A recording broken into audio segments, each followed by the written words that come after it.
Welcome back, everyone. Today, we're diving into a topic that's, well, kind of universal. The Imago Mater.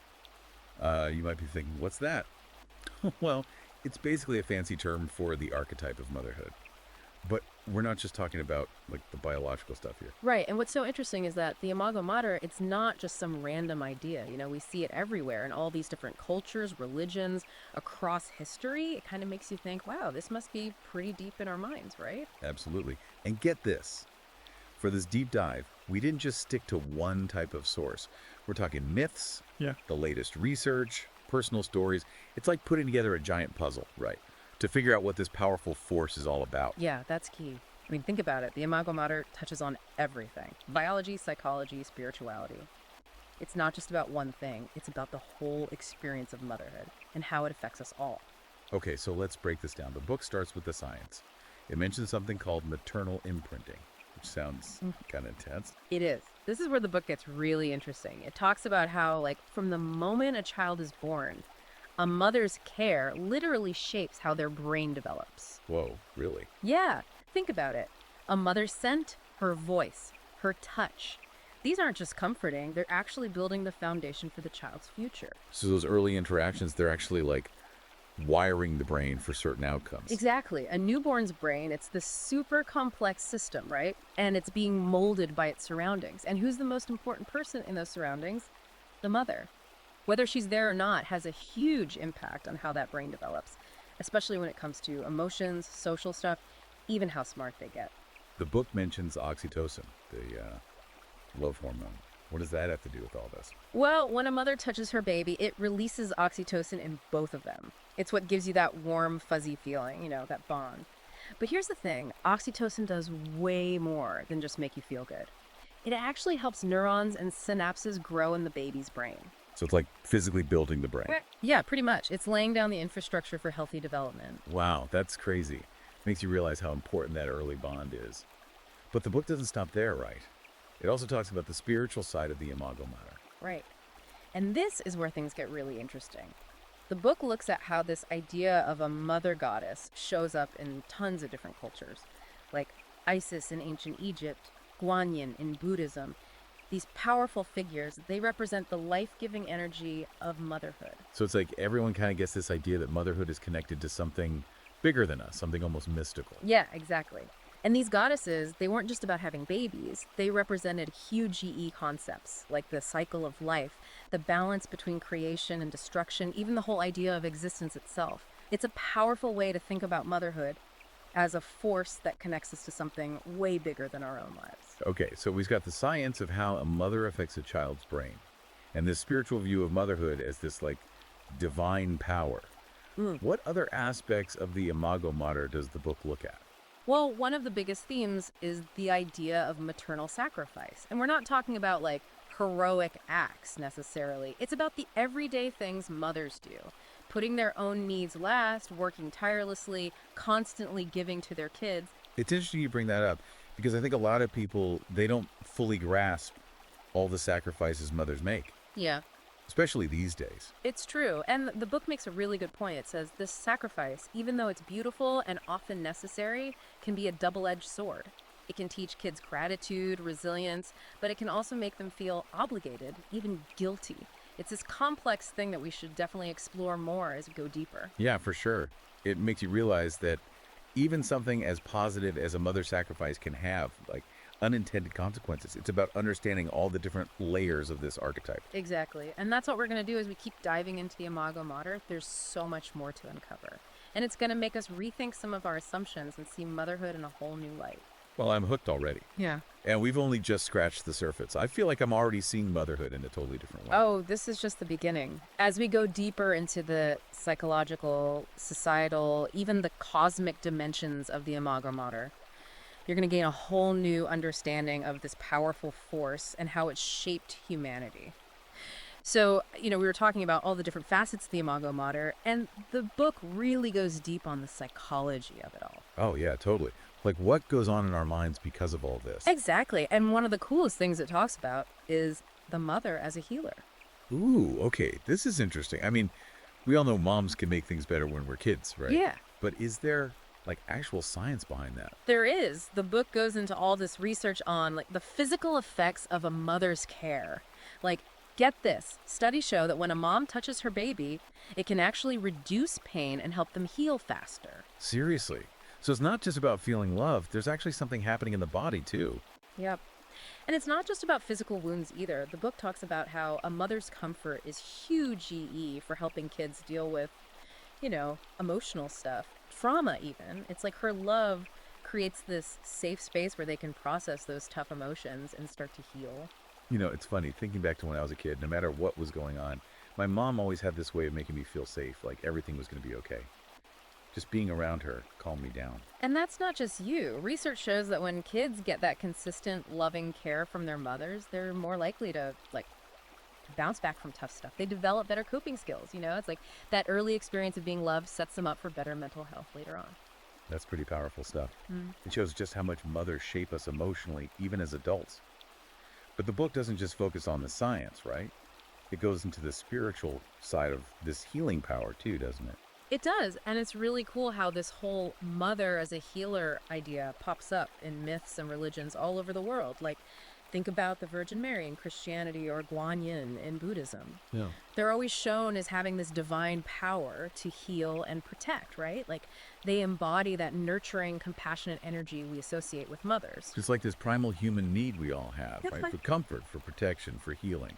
And it's not limited to any one culture or time period. Exactly. And the book looks at how this archetype, this idea, shows up in different forms, from like traditional healing practices to a mother simply praying for her child. It makes you realize that motherhood is something that connects us to something bigger than ourselves, something that can actually, mend and restore. Okay, so we've talked about the mother as a healer, like physically and spiritually. What other roles does the book explore? Well, one of the most interesting chapters is about the mother as a guide. And this guidance, it takes many forms. It can be practical, emotional, even spiritual. I'm curious, how exactly does a mother guide her child? Think about all the things mothers teach us, like just the basics. How to walk, how to talk, how to eat. They teach us about the world, show us different plants and animals, explain how things work. But it goes deeper than that. They guide us emotionally too, helping us understand our feelings, how to deal with relationships, how to figure out who we are. It's true. They really do show us the way, in more ways than one. And it doesn't stop when we grow up either. Mothers keep giving us advice, support, encouragement, even as adults. That bond, it creates a connection where they become like trusted advisors. Oh, I could definitely relate to that. Even now, as an adult, I still go to my mom for advice on all sorts of things. Yeah. It's like she's got this wisdom that comes from living life and understanding people. And that's one of the things the book really highlights, this unique wisdom that mothers have. It's not just about having all the answers. It's about having lived through life's ups and downs, making mistakes, and gaining a certain perspective you can only get through experience. So they're not just our guides when we're kids, but throughout our lives. In many ways, yeah. And the book argues that this guidance is super important today, especially with all the challenges we face, like the job market constantly changing, so much information coming at us all the time, the world feeling kind of chaotic. It's like they're that steady hand we need. Yeah, that makes sense. Someone to keep us grounded, give us that reassurance when we need it. Exactly. But this guidance, even though it's so valuable, it can also be tricky. The book talks about how there can be tension between a mother wanting to guide and a child needing their independence. It's like a dance, Both sides have to adapt as the relationship changes over time. That's a good point. It's about balance, giving guidance, but also respecting boundaries. The relationship changes as we grow up, but that bond is still there. Exactly. And that leads us to another fascinating part of the Imago Mater, the mother as an advocate. Advocate. What does that even mean in terms of motherhood? Think of it like this. Fighting for your child's well-being, their rights, their opportunities, standing up for them when they can't stand up for themselves. It's that fierce, protective instinct that makes mothers go to any lengths to make sure their kids are safe and happy. That's a powerful image. Like they become warriors. Yeah. Battling anything that gets in their child's way.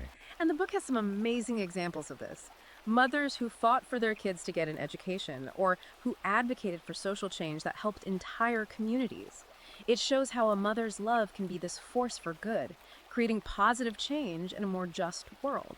So it's not just about fighting for your own kid, Yeah. but using that maternal instincts to make the world better for all kids. Exactly. And this advocacy, it often comes with a deep sense of empathy and compassion. Mothers have this incredible ability to understand and respond to what others need, which makes them strong advocates for anyone who's vulnerable or marginalized. Like that maternal energy expands outwards, right? Yeah. From caring for one child to caring for all children. Right. And that brings us to another critical role mothers play, the provider. I think this one often gets overlooked. It's easy to take for granted all the things mothers do to keep everything running smoothly. Absolutely. The book really dives into this, highlighting how mothers provide not just the physical stuff like food, shelter, clothing, but also the emotional nourishment that kids need to thrive. They create this feeling of security, belonging, unconditional love, which is the foundation for healthy development. It's like that feeling of knowing that no matter what happens out there, you've got this safe haven with your mom. And that feeling of safety is crucial, not just for kids, but for adults too. The book talks about how mothers often keep providing that emotional support and guidance even when their kids are grown up.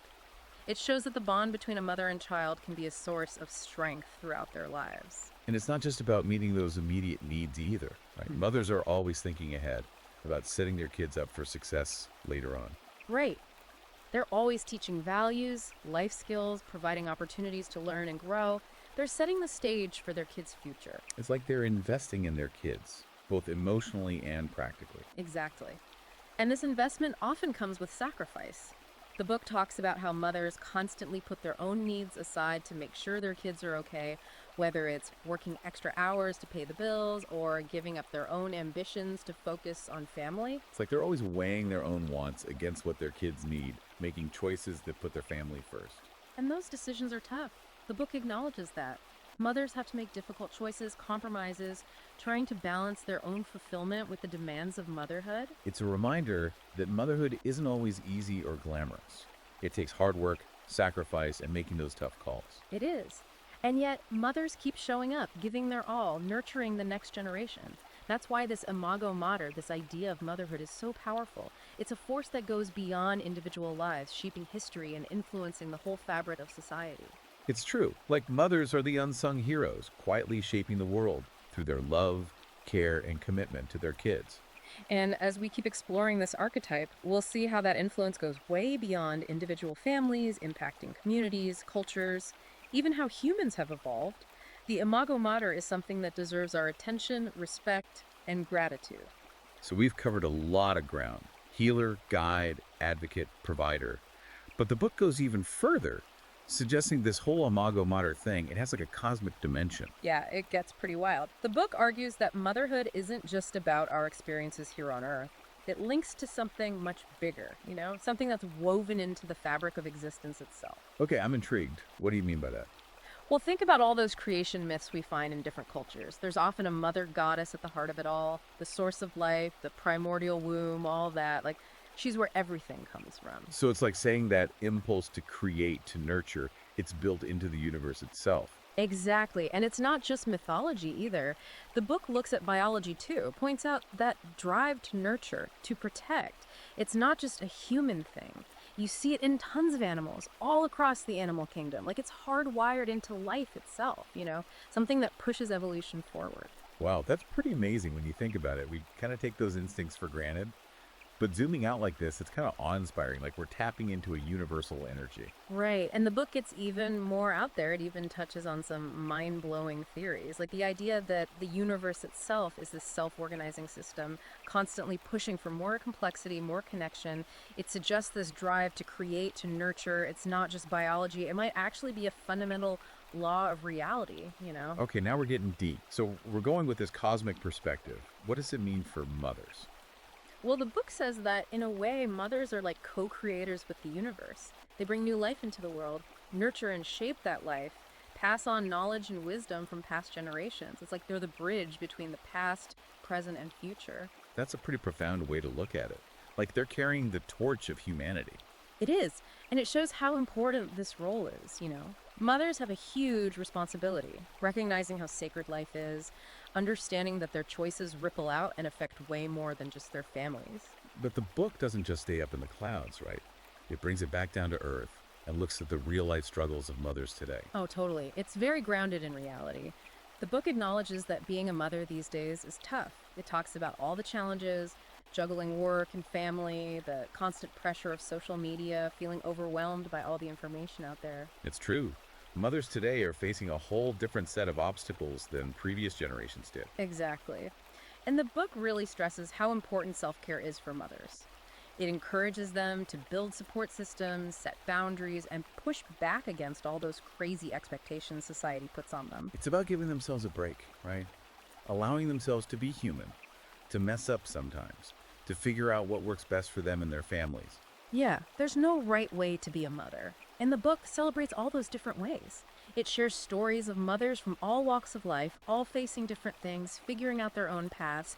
It shows that the Imago Mater, even though it's this universal idea, it plays out in so many different ways. So even though the struggles might be different, that core desire to nurture, protect, and guide the next generation, that's still the heart of it all. Exactly. And that's the power of this archetype. It connects us to something timeless, something that goes way beyond our individual lives and speaks to what makes us human. This deep dive has been incredible. I feel like I have a whole new understanding of the Imago Mater. It's way more complex and powerful than I ever realized. It really is. It's something we should all be thinking about, learning about, and exploring. So if people want to keep learning, where should they go? Well, the book we've been discussing, Imago Mater, it's available on Amazon Kindle and Google Play Books. It's a really insightful look at motherhood that will make you question your assumptions and give you a whole new appreciation for this powerful force. That's great advice. Thanks again for walking us through all of this. It's been a fascinating journey. It was my pleasure. And all our listeners, keep exploring, keep learning, and keep diving deep.